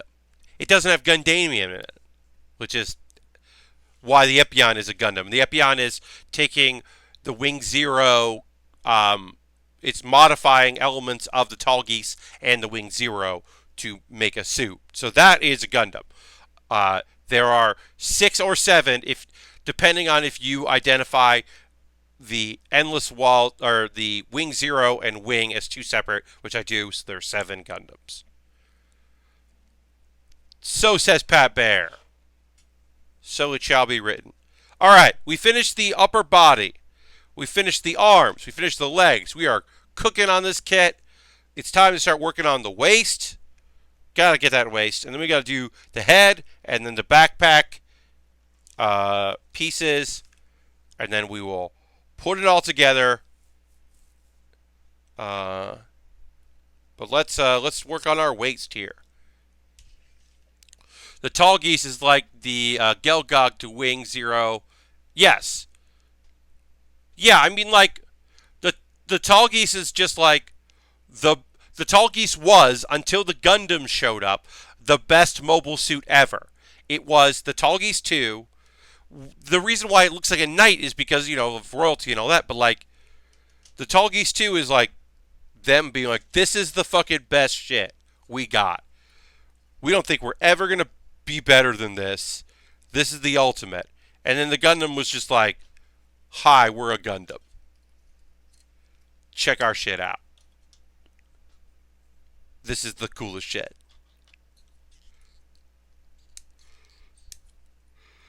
Because also, I mean, it's been a while since I watched Wing. Like, I know a lot about Wing, but it's been a while. Like, I think they, like, had to, like, take it out of storage. Because they were like, oh, shit, we need the good one. Because the other, you know, mobile suits were doing its own thing. But they need something big. But, yeah.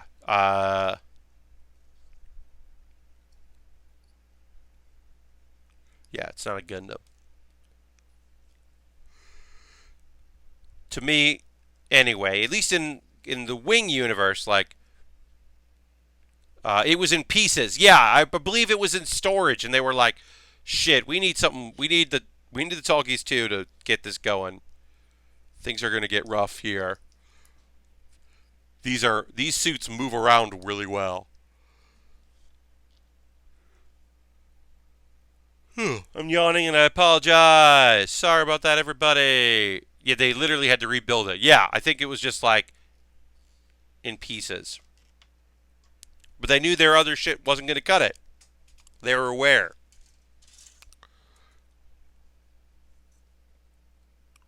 D7. All right. Yeah, it's been a while since I rewatched. I watched Endless Waltz not too long ago, and I watched some like random episodes of Wing. But it's a long time since I did a full rewatch.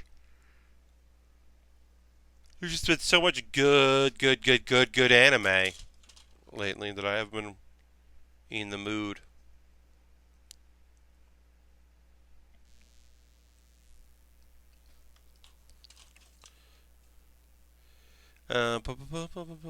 Okay, so we need. Oh, those are E pieces. C9, C9.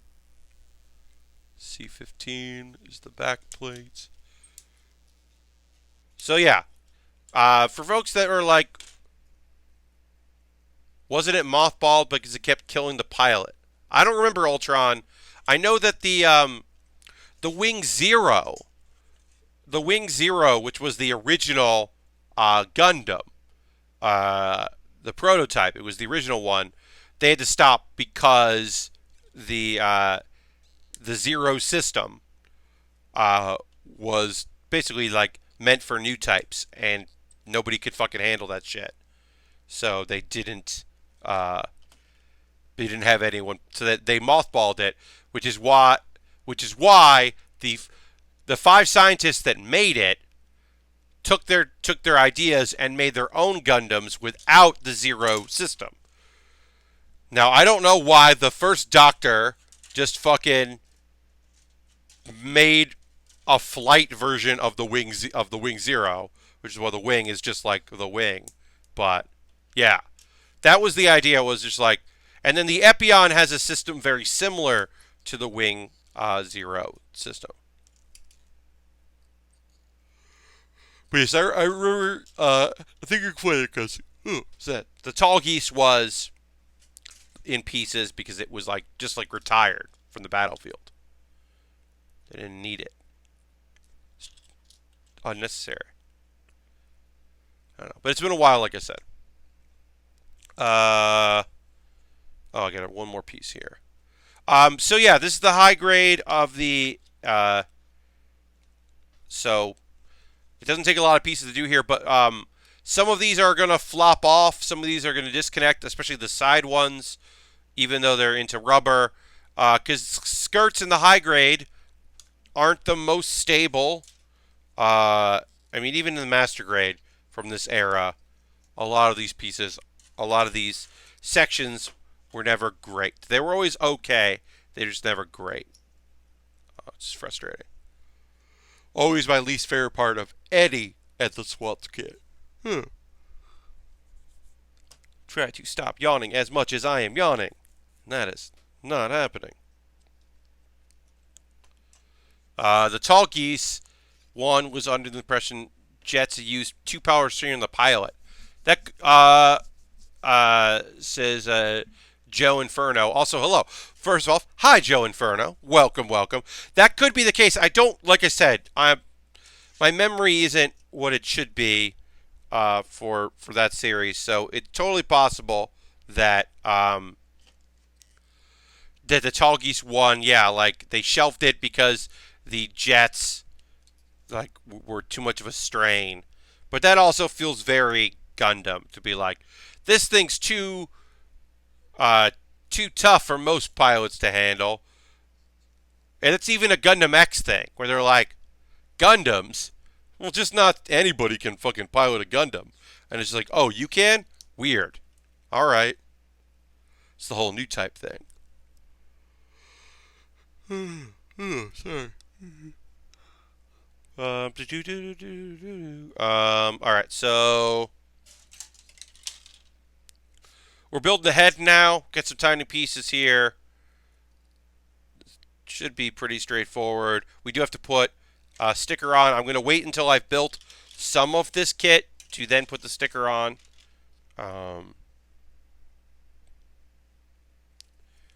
Because it's the eye sticker. And sometimes the eye stickers don't go on too smoothly. I've only built one of these before, and it was my favorite. Gestion from IBO. I also have the Man Roddy kit sitting on a shelf waiting to be built. Iron Blooded Orphans are fun kits. I've said this certainly. Try not to be a broken record on these things. I really, really enjoy the full mechanics line, the 1/100 scale. Hi Jam, welcome. The 1/100 scale non-grade, and they call it full mechanics. Iron Blooded Orphans line is fantastic because you get the internal skeleton, and so they're very stable kits. Once you built one, a lot of it does feel pretty basic.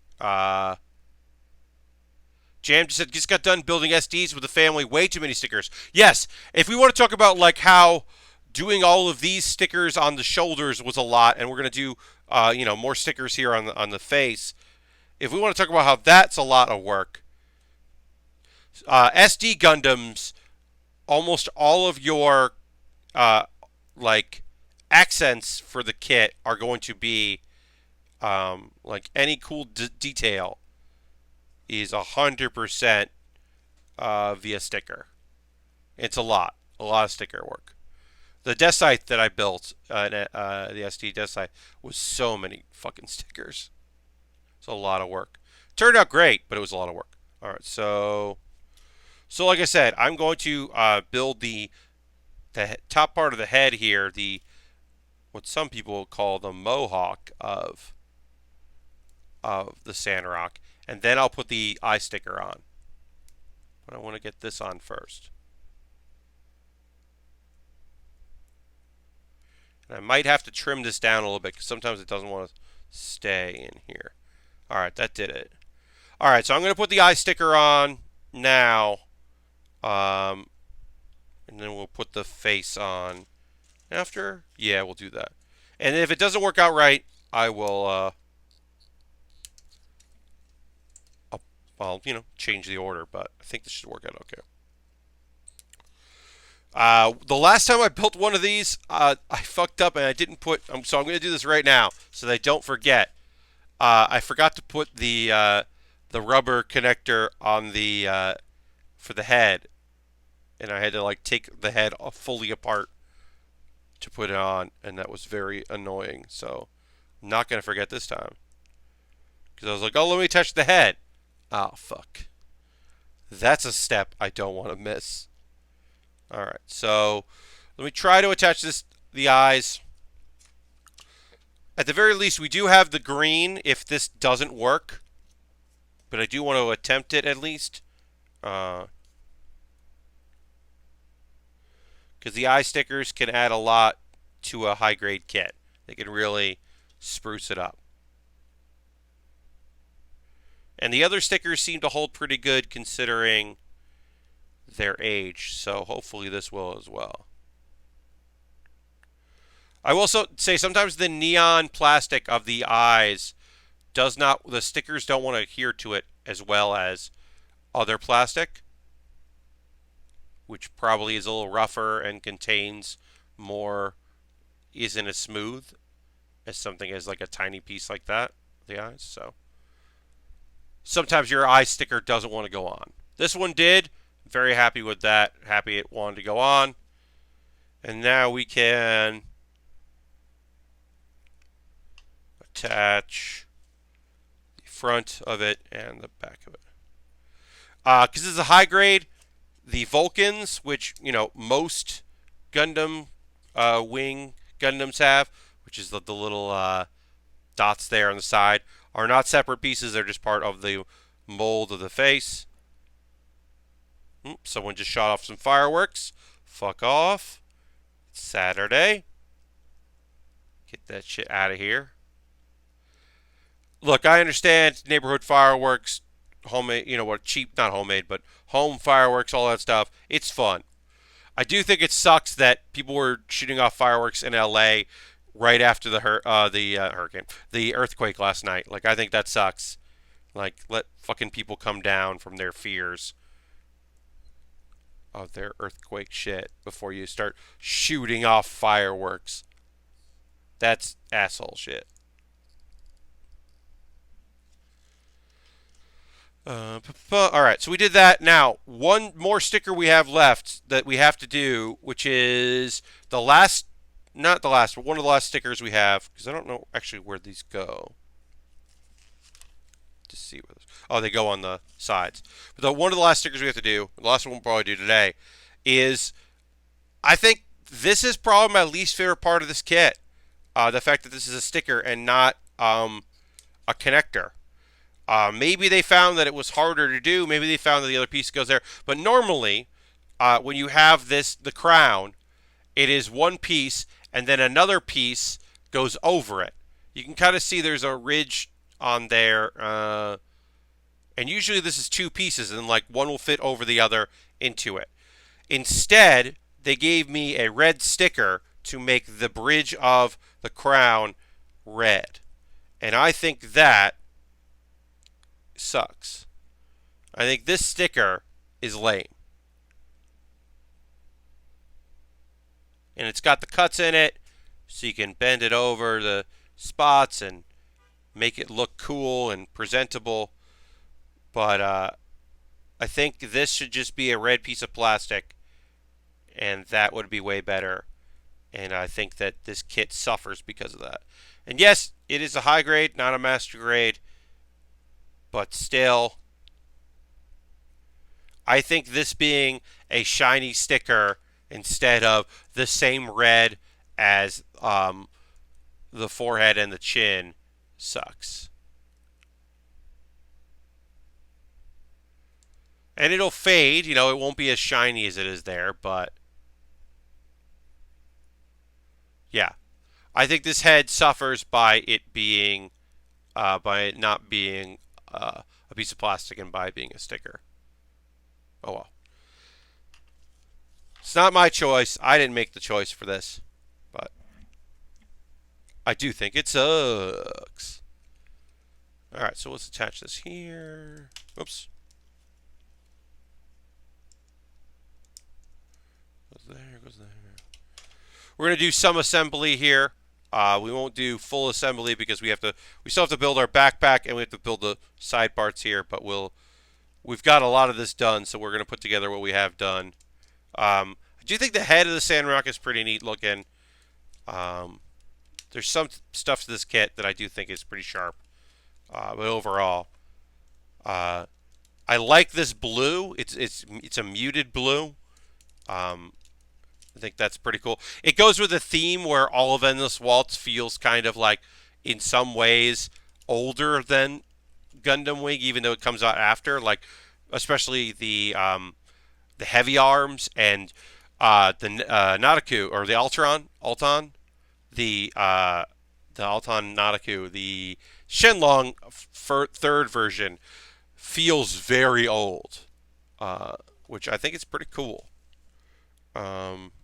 All right, we got to build a backpack. Then we got to put stuff in that backpack. D.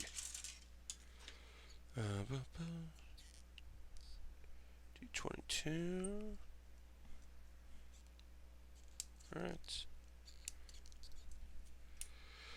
If anything you want to chat about tonight here in the last, 10, 15 minutes of the stream, I'm always up for conversation. If there's something you're excited about coming up this week, you can always chat about it. My next stream is on Monday at 9 p.m. Eastern. As in general, that's when I stream. Is Monday, Thursday, and Saturdays from 9 p.m. to 11 p.m. Eastern. So watch the stream live. I gotta look up my. I'm going to my Twitter right now because I have a bonus gaming stream this week, and I don't remember when it is. So yeah, my next build stream is on Monday, which is Monday the 8th. Oh, and Wednesday the 10th. I'm going to do some kind of gaming stream. I don't know what yet.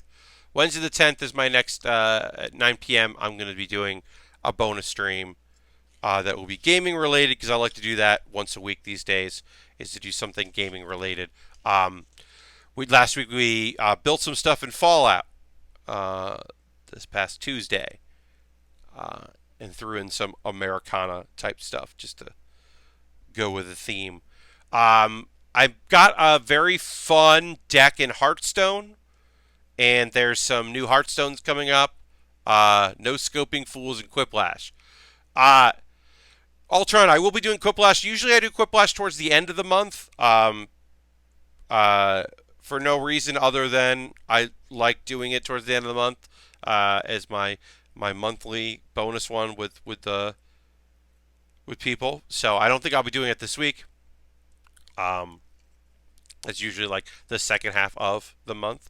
But I will be doing Quiplash at some point in Jackbox games. Again, don't you worry. But I'm thinking about, one of the things with Hearthstone, because I've got a very fun deck, and there's some new stuff coming out with the new expansion, and talk about that. Some new cards that seem interesting. And then, that's cool. I just wanted to pair no scoping with something that didn't make any sense. Ultron, totally fine. Don't worry about it. Also, yes, I don't know how you no scope in Quiplash, but I'll give it a shot. let's see. That was one game I definitely was going to try next week. The other one is Twitch Sings. You know, Twitch Sings is always fun. I haven't done a Twitch Sing stream in a little bit. I enjoy it. Um, so I could always do that again. That's another option. Um,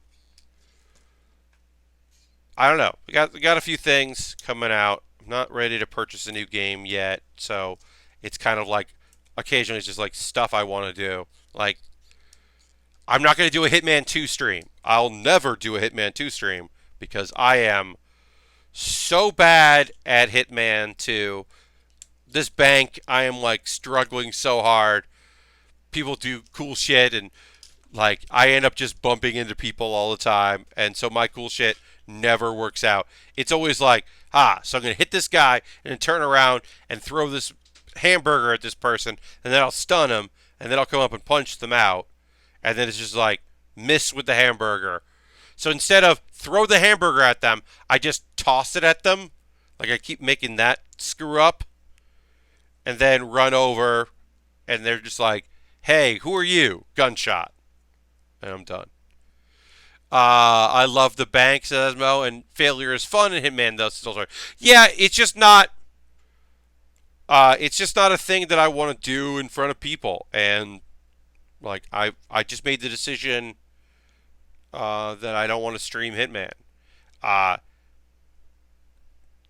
like I just would. Yeah. That's for me. That's not for y'all. A lot of games I don't mind making a fool out of myself and like hell. I mean, like I said, I mean I do Twitch Sings all the time. Like I am not against I am not against doing streams where I make a fool of myself.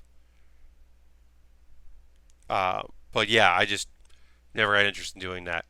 I got a Silent Assassin on the ET today and maxed my bank on Mastery. Nice, Asmo. Harold says, I'm doing a bunch of charity streams this coming week. I'll post more info on Discord. Oh, great. People, please check out Harold's charity streams. Check out Harold in general, specifically the charity streams, because that's rad. And you can see what Harold's getting up into. Yeah. Yeah, please post details in the Discord. And join the Discord if you haven't already, or check it out if you never go. On Monday, I'll have not only will I stream on Monday, but Monday I will have a new closer look video. I kind of teased it on Twitter. Basically, someone asked me how many Dragon Ball kits I built, and I didn't know the number, so I looked up the number and realized that I've sent 2 out to subscribers, but I've only sent 2 out, and the other number, I had all of them. And it's a very high number. It's a lot of kits that I have in my collection. So I did a video looking at all of them, and I kind of talk about my favorite of them and my least favorite and general thoughts on the action figure model kit design and all that. And it's a pretty fun video. That'll go up on Monday for everyone, and it'll go up tomorrow for Patreon supporters. Because my Patreon at the $5 and $10 level get videos early, which is a little thing I do for them. So I'm excited for that video. I think people will.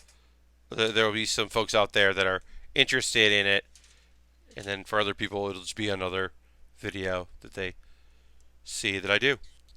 But yeah, I wanted to. The idea of doing closer look, the general principle of that is just that it is fun to, because sometimes it was like, hey, I did some water transfer decals on this thing. I didn't do it on stream. I did it in my free time or my other time, and now I'm posting the video of it now so that people can take a look at it after the fact, not during. Like, oh, that's kind of cool that I can do that, or look at some things, do compare and contrast, because I have like, hey, I have 2 heavy arms. Let's look at the difference between the 1/100 high grade and the 1/100 master grade. Or let's look at a difference between a master grade from 1998 and a master grade from 2015. Like, it's fun, kind of fun to compare and contrast that kind of stuff. Uh, and then my last one was just a teardown video that I sped up because I've never done one of those. But I had a big Lego kit that I didn't really need to. I didn't need and didn't really want anymore. So I thought that was fun to kind of do a video on. These are small.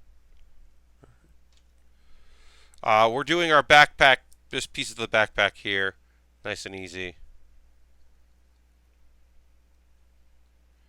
Straightforward. Simple. And this will be the last thing we do tonight, basically, is just finishing this part up. But yeah, so look forward to that on Monday. And if you're in the Discord, I post all the videos and stuff I do on the Discord in the general tab so that people can keep up with what I'm doing. Generally. Haha.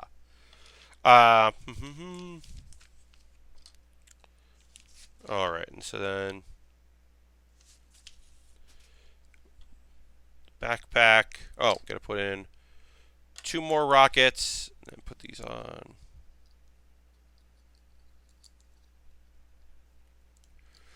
This backpack comes in nice and I really like the color. I like the difference of the blue.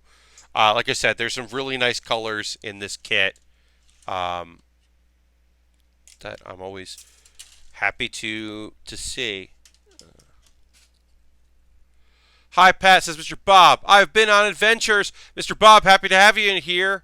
We're just, kind of cutting towards the tail end of the stream, but it's always nice to have you here. I hope your adventures were pleasant and not frustrating as hell. But welcome. Happy to have you here.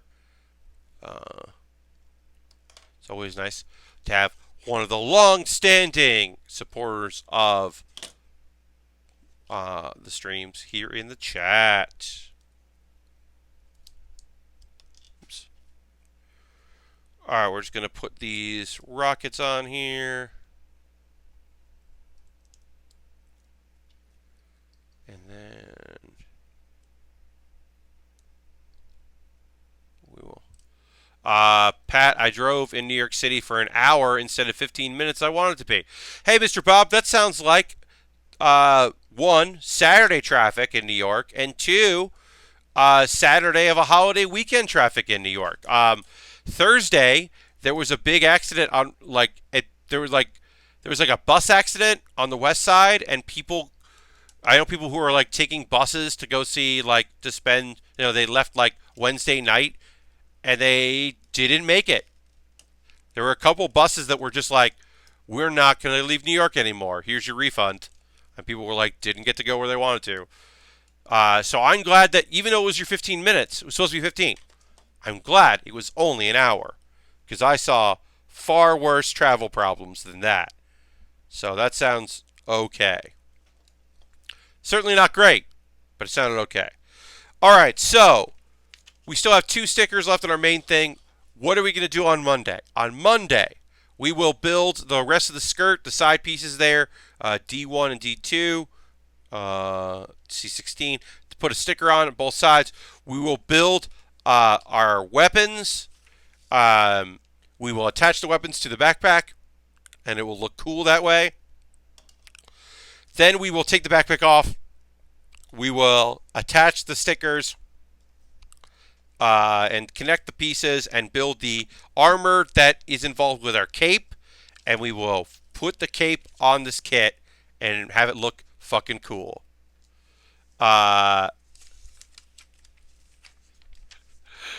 Dirty says, your description of Demon Lord Retry made me think of Death March to the Parallel World Rhapsody, which took me this long to remember the name. I always called that show Death March because fuck the rest of that name. That name is too long and nonsense.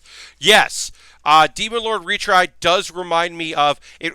I guess it reminds me a little bit more of How Not to Summon a Demon Lord because it's the same character, whereas I guess Rhapsody, he is a game designer, so that does make sense. I mean, they're all similar. I mean, nothing... Stuff happens in Death March, but, he's never worried. No one's ever really super worried in Death March up until the fairies show up. Uh, but yeah, who knows? This show could be light as well. All right, that's going to do it for the stream. I want to thank you very much for hanging out with me here on the Build Bear Workshop. Look how far we got. This is the thing of doing a 1/100 high grade. The pieces are big. They connect well. We had some stickers. That took a little while. But we built all but some of this kit. We went through most of the kit. We've got more to do. On Monday, we'll finish it up. We'll build probably our full Leo. We might even start our next kit, depending on how long it takes to get the stickers on our cloth for this. But look forward to basically this kit doing this is what we've got to look forward to with some armor. Thank you very much, Ultron, for hanging out. Thanks, everybody, for hanging out in the Build Bear Workshop. Like, subscribe, follow me on Twitch and Twitter and YouTube, and tell a friend if you have a friend who likes model kit building and anime talk and cool vibes and cool chat. We've built ourselves a very nice little community here. I call it the Build Bear community on the Discord because it is a community of very nice people. And I'm very proud of that. And I'm proud of this chat because y'all are really nice. I'm packing these things up because I have to go run and do a thing tonight. I rarely have anything to do after streams because it's like 11 o'clock. But I'm not going that far. But I got to go to a thing and say hi to a friend and say whatever. And luckily, my friend decided to that they were going to do their get-together at a bar that's right by my apartment. So I'm able to go. But I got to go do that. So thanks so much for hanging out with me. And I'll hopefully see you on Monday. Watch the archive on YouTube if you missed it. And I'll see you next time on the next Build a Bear Workshop. Bye-bye.